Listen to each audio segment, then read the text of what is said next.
Because I like the manual lid. It reminded me of my PlayStation 1. And I'm going to call that PlayStation 1, and y'all can correct me all you want. I understand. I call it PlayStation 1. It is fucking PlayStation 1. It's the original PlayStation. It's PlayStation 1.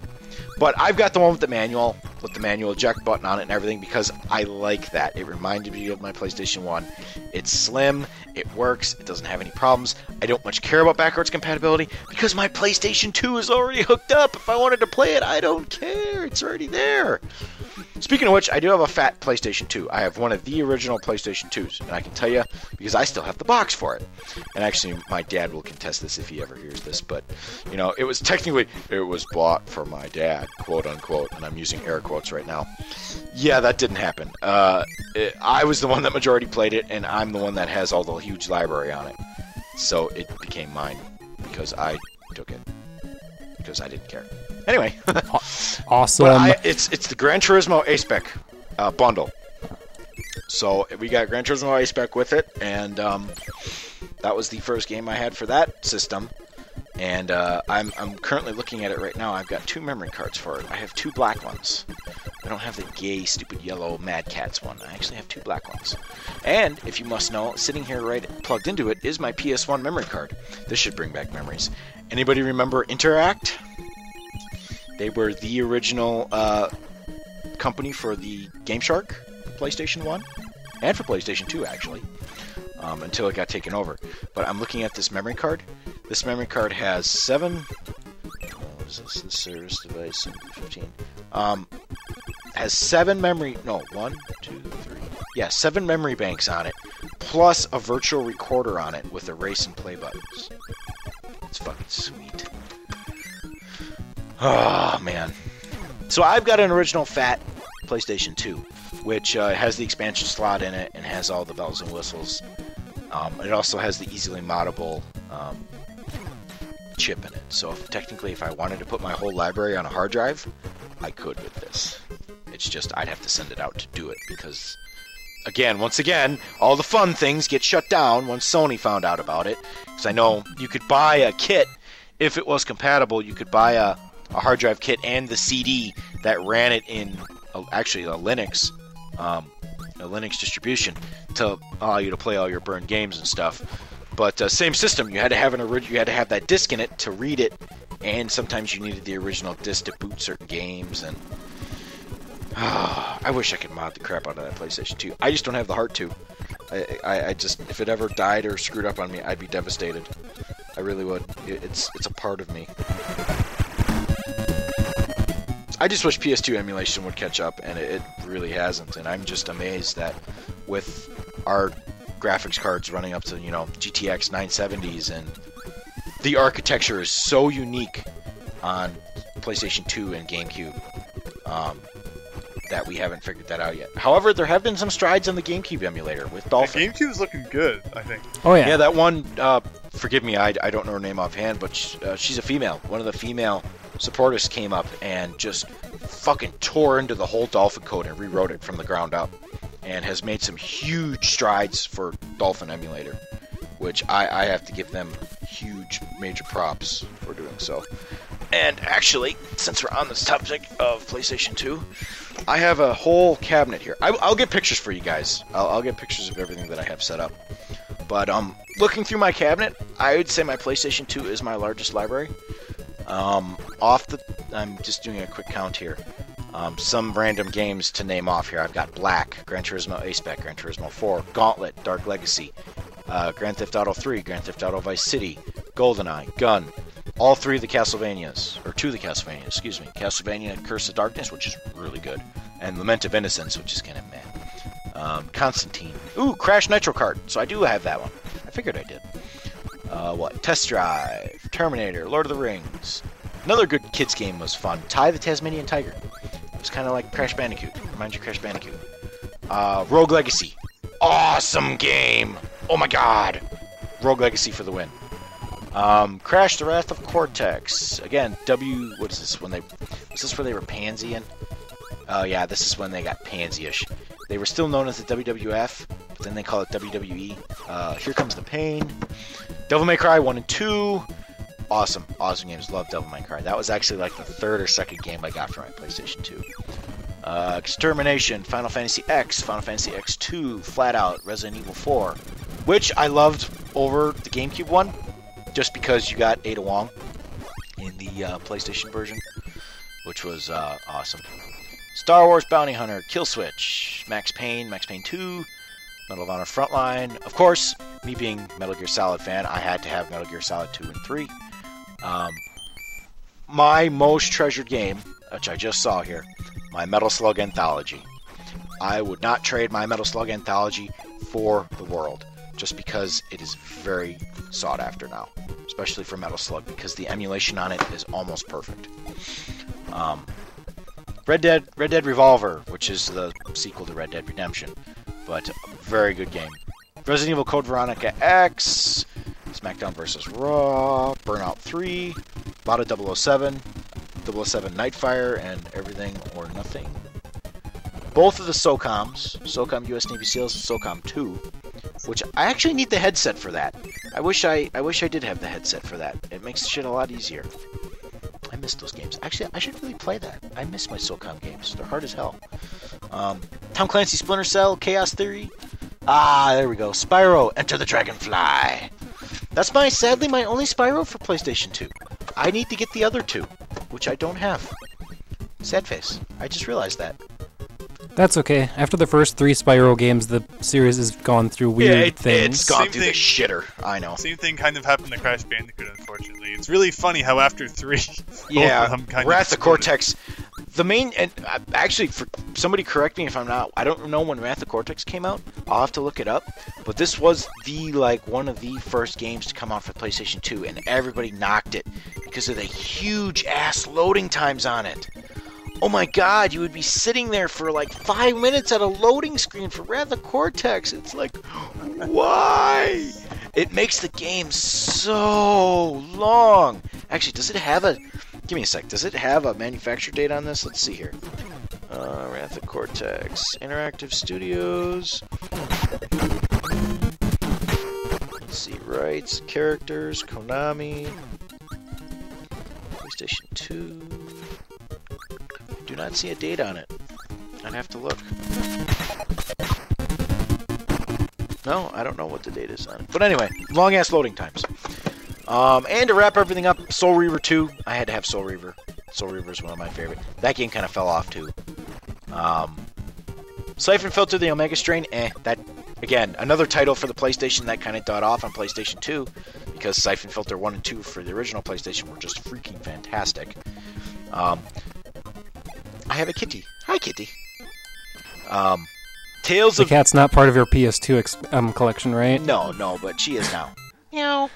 Want to say hi? There you go. A little bit of kitty action. Kitty-ack. Tales of the Abyss. Awesome title. Awesome title. Long-ass title. Spawn Armageddon. Why I have Spider-Man in here, I don't know. I remember when I fucking got that. That was when the Spider-Man movie came out. And finally, to round it out, Grand Theft Auto San Andreas. So that's my whole PS2 collection. Nice. Ooh, actually, wow. I'm forgetting one. How can I forget? Oh no, that's for GameCube. Never mind. I'm looking here. I actually have my GameShark for my PS2. Which I also wouldn't trade for the world because this thing has seen a lot of action. Plus, the GameShark for the PS2, they got smart.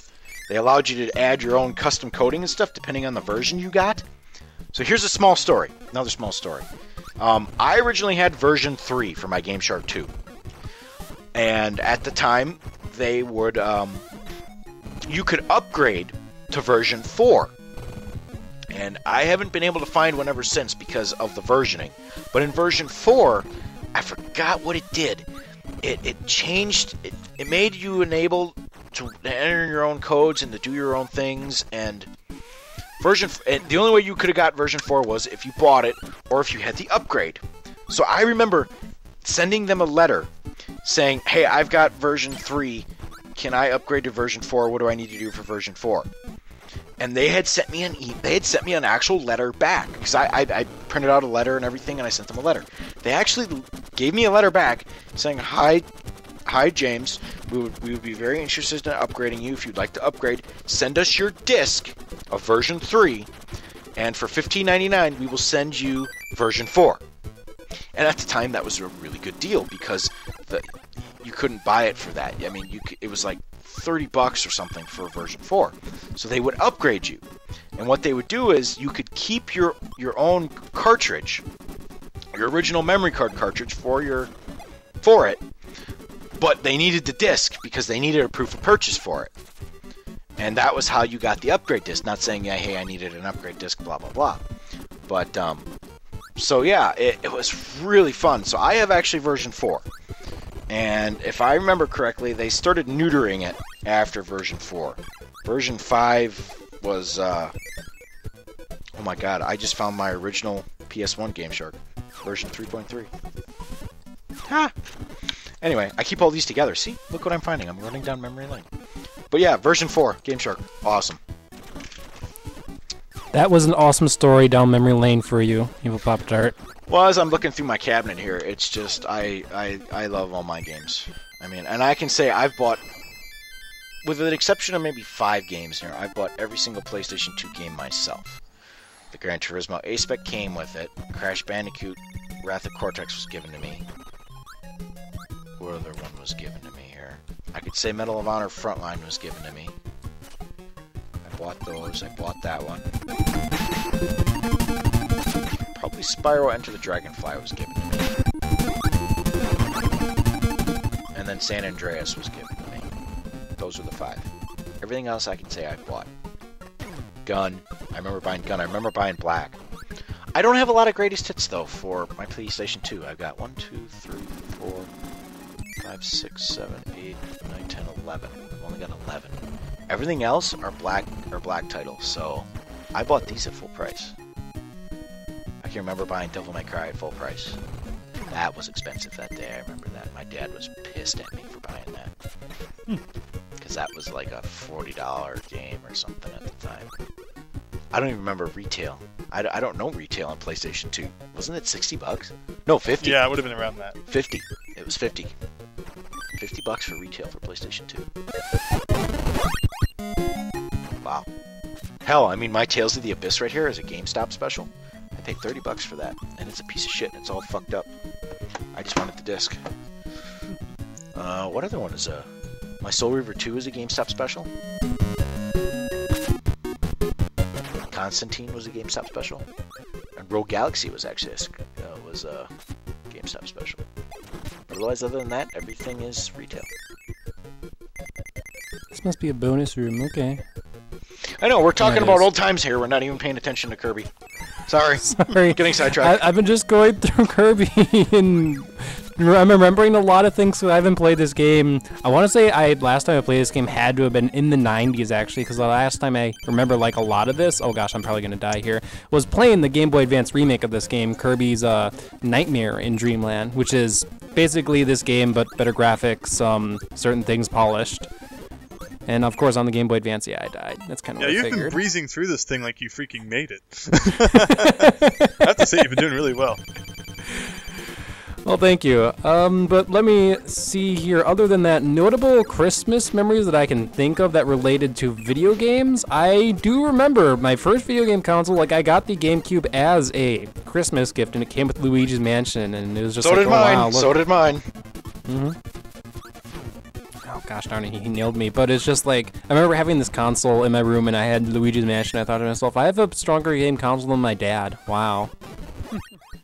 Oh wow, that brought up. Never mind, he's not going to run right into me. But it was a weird feeling though. I was like, hey, it's my own console. I remember actually having the original GameCube. When I first had it, I turned it on and I left it on the menu for like a couple of minutes just to watch the little cube on the menu float around. Secret GameCube trick! It's like, this is my own game console. And of course, at the time, you know, I'm young and the internet was still like a newish thing. Turns out, if you speed up the menu theme for the original GameCube, it actually plays the Famicom theme really, really slowly, but you can notice it if you speed it up. Yeah, it's the music from the loading screen of the Famicom disk system, which is kind of cool.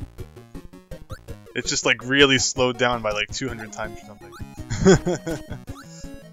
I always liked the memory manager for the GameCube. That was always fun, especially since coming from, you know, PlayStation 2 having that memory manager. And you could also play, you know, there was an adapter for it, but you could actually play music from a GameCube, just like a PlayStation 2. They actually had a player in there, and a lot of good stuff. I remember for the GameCube, I didn't realize, like, you know, I was still pretty young at the time, and the Nintendo 64 was like the last console that I had, so I didn't realize that you had to have a memory card for the GameCube. So I saved up my money, and like it was my birthday, so I finally had enough money to buy the GameCube, and I brought it home, and I'm like, oh crap, you can't save without a memory card. So my parents bought me a memory card. But it was such a weird idea back then, because you're so used to everything saving to a cartridge. I mean, there was like the odd exception on the Nintendo 64 that needed the controller pack, but otherwise, it's like, why do I suddenly need this memory card to save my game? So that's one of my main memories with getting the GameCube, is that suddenly you need a memory card or else nothing saves. It'll warn you, hey, there's no memory card. You're not going to be able to save. Are you sure you want to continue? It doesn't warn you about that before you buy it. No, it doesn't. You didn't learn your lesson from PlayStation 2! And this or was PlayStation like, what, 1! Well, PlayStation 1 I actually got after. Actually, or did I have it before? Man, I'm trying to remember my years now. Maybe I did have it before, but still, just Nintendo, it was such a foreign thing that I guess I didn't really think about it. And I mean, I didn't even get my first computer until 2004, so it's not like I was doing research on the internet. So, yeah. Ah, the days before the internet was really a thing. That's actually an interesting question. When would you say the internet was first really a thing for you? In my case, I gotta say probably late 2002. That was around the time, you know, the computer was a Windows 98 computer. About the time my parents upgraded from dial-up to cable, because, like, there was dial-up internet, but it was garbage. Even back in the day, you know, you had to call and you could only be online for so long because, you know, no one can make phone calls while someone was on the internet. So it's like you only really go on the internet for a little bit. I remember this one time I wanted to watch this Mario Kart commercial, but we had dial-up internet, so it'd take like 4 hours to download this small-ass video. What are we talking about? 56K modem or 28K? Because I remember, I still have it. I have the hard drive. It's actually right here next to me. I can show it to you. It's a Windows 95. And I have the drivers installed on it for a 28K dial-up modem. That was our original internet. I could always remember that, picking up the phone and having it do it. Driver, get off the damn internet! Use the phone! Never did upgrade to cable. We had dial-up for a long, long time. I have a 28K modem and a 56K modem. Wow, but yeah, around 2002-ish, that's when we got cable, and I was like the main person who ended up being on the computer most of the time, actually. So, that to me, I guess, would be when around the internet became a thing for me. Shortly, let's see here, that would have been 2002-ish, so yeah, that would have been around the days of Super Smash Bros. Melee, interestingly enough. Oh gosh, it's Kracko. Kracko's a tough boss in this game, actually, so... But that, okay, Higsby, when was the internet first, like, a thing for you? Well, my grandparents had a computer a few years before I did, so whenever I went over to their house, they had dial-up, and they had Windows Millennium Edition, oh god. But yeah, that was my first experience with, like, really using a computer a lot, aside from, like, the crappy Macs that they always had at school. My family got our first computer in 2004. It was, like, September 2004. And that was when it really became a big part of my life. I was on MSN Messenger every day, and I started playing RuneScape and all that stuff. Oh god, let's not go there. No, I'm not going there. I may go down memory lane for my consoles, but I am not going down my memory lane for RuneScape. And Higsby, you know what I'm talking about, because we had this discussion on Facebook. Heck yeah! If I check my account, I have like 200 days worth of in-game time for RuneScape. No. 200 days. I'm not going here. I'm not going here. I'm going to cut you off. I'm going to be rude for a minute. I'm stopped now. We're not going to RuneScape. No. Please, God, no. Okay, no, we're not going to go there. We won't go there. Okay. I'll tell you off recording on my whole story on that why